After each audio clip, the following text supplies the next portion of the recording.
ఇగో నా చేతిలో చూసిరు కదా కెమెరా స్టాండ్ ఉన్నది, ఈయన చేతిలో తుపాకు ఉన్నది. మళ్ళీ ఈ తుపాకీ ఏమో పేలుతుంది, మనదేమో ప్రపంచం అంతా చూపిస్తుంది కదా. అన్న నమస్తే. నమస్తే అన్న. నీ పేరు? నా పేరు తుపాకి రాముడు అలియాస్ పెట్టెల దొర. తెలుస్తూనే ఉంది తుపాకీ రాముడు, తుపాకీ పట్టుకున్న ప్రతి ఒక్కరు రాములే. కానీ నువ్వు ఏ ఊరు నుంచి వచ్చినావు? నేను లండన్ నుంచి వచ్చిన అన్న. లండన్ నుంచి నేను బైక్ మీద వచ్చాను. నువ్వు అనుకుంటున్నావా? కాదు. ట్రైన్ మీద వచ్చా అనుకుంటున్నావా? కాదన్న. హెలికాప్టర్ కాదు, ట్రైన్, మెట్రో ట్రైన్ కొత్తగా వేశారు కదా. కాదన్న, నా సొంత వాహనం ఒకటి ఉందన్న. రెండు కాళ్ళ వాహనం మీద వచ్చేసాను, లెఫ్ట్ రైట్ కొట్టుకుంటూ. అలాగే ప్రతి ఒక్కరికి మరి మన శిల్పారం డబ్బులేని దొరకరు పంపించారన్న. మీ అందరూ తలో 500 1000 నా చేతిలో పెట్టారనుకున్నా వెంటనే హైటెక్ సిటీ రాసిచ్చేస్తాను. ఇప్పుడే మన పక్కన ఉన్న హైటెక్ సిటీ అన్న, ఇప్పుడే రాసిచ్చేస్తానండి. 500 పెట్టండి. అలాగా మన పక్కన హుస్సేన్ సాగర్ లో 7 ఎకరాలు కొన్నానన్న. అందులో దుంకుతావు దూరం కదన్న. అందులో 7 ఎకరాలు కొన్నానంటే చాలా డబ్బు ఎక్కువైపోయిందన్న. డబ్బు ఎక్కువైపోయి హుస్సేన్ సాగర్ కూడా నాదన్న. మొన్న నా శిలాగ్రహం పెడతానన్న హుస్సేన్ సాగర్ లో. ఎందుకు? అది నేను కొన్నానని. అలాగే ప్రతి ఒక్కరు కూడా మరి శిల్పారం వస్తున్నారు. మా డబ్బులు అన్న దగ్గర మన శిల్పారం గేట్ బయట ఆగిపోయారు.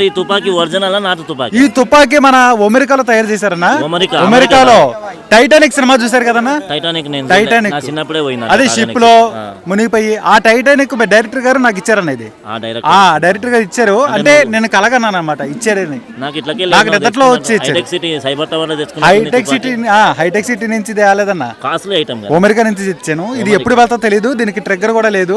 అంటే కానీ ఫుల్ గా లోడ్ చేసి ఉందన్న, ట్రిగ్గర్ మాత్రం లేదు. ట్రంప్ నా పక్కనే ఉంటాడన్న ఎప్పుడు. అందుకే అంటే ఇప్పుడు లేడు, ఒకప్పుడు ఉండేవాడు. రాత్రి ఫోన్ చేశాడు కానీ ఫోన్ లో బ్యాలెన్స్ లేక నేనే ఎత్తలేదన్న. కాబట్టి ట్రంప్ డిన్నర్ ట్రంప్ దగ్గరికి వెళ్ళాను, ఒబామా దగ్గరికి వెళ్తాను. అయిపోయింది పదవి ఆయన దగ్గరికి వెళ్తాను. కాబట్టి ప్రతి ఒక్కరు కూడా మరి ఈ తుపాకీ రాముడు కోరుకునేది ఏంటంటే మన శిల్పానం వచ్చే ప్రతి ఒక్కరు కూడా మరి శుభ్రంగా ఉండాలన్న. శుభ్రం ఆవిడ చాలా శుభ్రంగా ఉంటుంది. అందరూ శుభ్రంగా ఉంటారన్న. అంటే శుభ్రం చేస్తారన్న.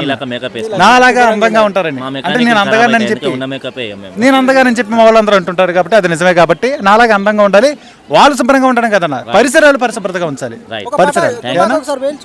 రైట్ అన్న, థ్యాంక్ యూ సో మచ్. మరి ఇట్లాంటి కళా ప్రదర్శనలు తుపాకీ రాముడు అంటే వెనకటి కాలంలో చాలా పీర్ల పండుగ అప్పుడు కానీ మన యొక్క పులి వేషాలు కానీ ఈ తుపాకీ రాముడు కానీ ఏ బుజ్జి వేషాలు కానీ ఎన్నో తెలంగాణ సాంప్రదాయానికి ప్రత్యేకంగా ఉంటుంది అన్న. మరి ఇట్లాంటి వేషాలు వేస్తూ ఉంటారు కదా, మీరు ఏ ఊరు నుంచి వచ్చినారన్న ఈ రోజున? మాది తూర్పుగోదావరి జిల్లా రాజమహేంద్రవరం, విభూతి బ్రదర్స్ కల్చరల్ సొసైటీ అంటారు మమ్మల్ని. అంటే మీరు ఇంతవరకు ఎన్ని వేదికల మీద ప్రదర్శనలు ఇచ్చింటారన్న? మేము సుమారు ఈ వేషం అనుభవం నాకు 4 సంవత్సరాల నుంచి వేస్తున్నానన్న. చాలా స్టేజ్ల మీద ఇలాగ వేషం వేసి హాస్యపు జల్లులతో అందరినీ కూడా నవ్విస్తూ ఉంటాను. ఎందుకంటే నవ్వించడం ఒక భోగం, నవ్వించడం యోగం, నవ్వకపోతే రోగం అన్నారు. ఎందుకంటే ఒకప్పుడు అనేవారు నవ్వు 4 విధాలు చేటు అని, ఇప్పుడు నవ్వు 4 విధాలు స్వీట్ అంటున్నారు. కాబట్టి ప్రతి ఒక్కరు కూడా హ్యాపీగా ఉండాలని ఈ సంక్రాంతికి శిల్పారం స్పెషల్ ఆఫీసర్ గారు మమ్మల్ని ఇక్కడికి పిలిపించారు. అందరూ కూడా మా వాళ్ళే అన్న. అదే గవర్నమెంట్ తరపు నుంచి అన్న. అంటే స్పెషల్ ఆఫీసర్ గారే ఇక్కడ రికమెండ్ చేశారు. ఓకే అన్న, ఇదంతా బాగుంది. ఎంతో మందిని నవ్విస్తూ ఉంటారు, ఎంతో మందికి ఇక్కడ ఎంటర్టైన్మెంట్ చేస్తుంటారు. బట్ మన జీవన విధానానికి మీకు పొట్టకుటి కోసం ఏదో కష్టం ఉంటుంది. మళ్ళీ ఆ పొట్టకుటి విషయంలో మీరు ఎట్లాంటి జాగ్రత్తలు కానీ అంటే మీ ఫ్యామిలీ పరంగా బ్యాక్గ్రౌండ్ వద్దు కానీ మీరు ప్రత్యేకంగా ఇప్పుడు మీ వృత్తి ఏంది ఊర్లలో ఇప్పుడు అంటే కళా ప్రదర్శన ఉంది కాబట్టి ఏదో గవర్నమెంట్ ప్రోగ్రామ్ ఇచ్చి మామూలు టైంలో మీ కార్యక్రమాలు ఏంది, మీ కార్యకలాపాలు ఏంటి? అసలు మామూలు టైంలో అంటే చదువుకున్నామన్నా. నేను సిఈసి అన్న, సివిల్స్ ఎకనామిక్స్ అలా చదువుకున్నాను. అంటే మా బ్రదర్స్ ఉద్యోగం ట్రై చేస్తున్నానన్న.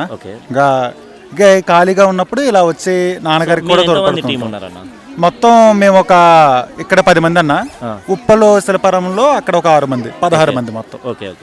సో ఓకే అన్న, మాది వచ్చేసి తులసిరామ్ నేషనల్ ఫౌండేషన్ అన్న. మేము కూడా నాది తెలంగాణ తీన్మార్ యాంకర్ అంటారు. మేము కూడా స్వచ్ఛంద సంస్థకు నేషనల్ ప్రెసిడెంట్గా పనిచేస్తున్నా.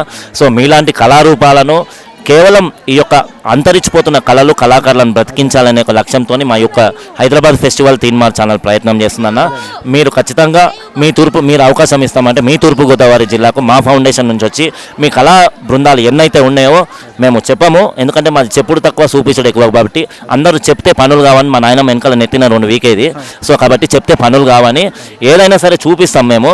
సో మీరు అవకాశం ఇస్తే మీ ఇంటర్వ్యూ కానీ మీ కళా ప్రదర్శన కానీ తీసుకొని మా హైదరాబాద్ ఫెస్టివల్ ఇచ్చే అవకాశం ఇస్తామన్నా. ఈ కళారూపాలు ఇప్పుడు తెలియాలన్న, ఎందుకంటే ఒక హరిదాస్ ఎలా ఉంటాడు, బుడబుక్కలు ఎలా ఉంటాడు. మీరు చెప్పండి. నా పేరు విభూతి చక్రి అన్న. సో ఇప్పుడు మీకు ఉపాధి ఉందా లేదా? ఏంటది ఏదన్నా ఉపాధి మామూలు టైం? ఉపాధి ఇది కాకుండా మామూలు టైంలో ఉపాధి ఏదో ప్రోగ్రామ్స్ అవి చేసుకుంటూ ఉంటాం అన్న, అంటే కళా. థ్యాంక్ యూ అన్న, మీ విలువైన టైం ఇచ్చినందుకు.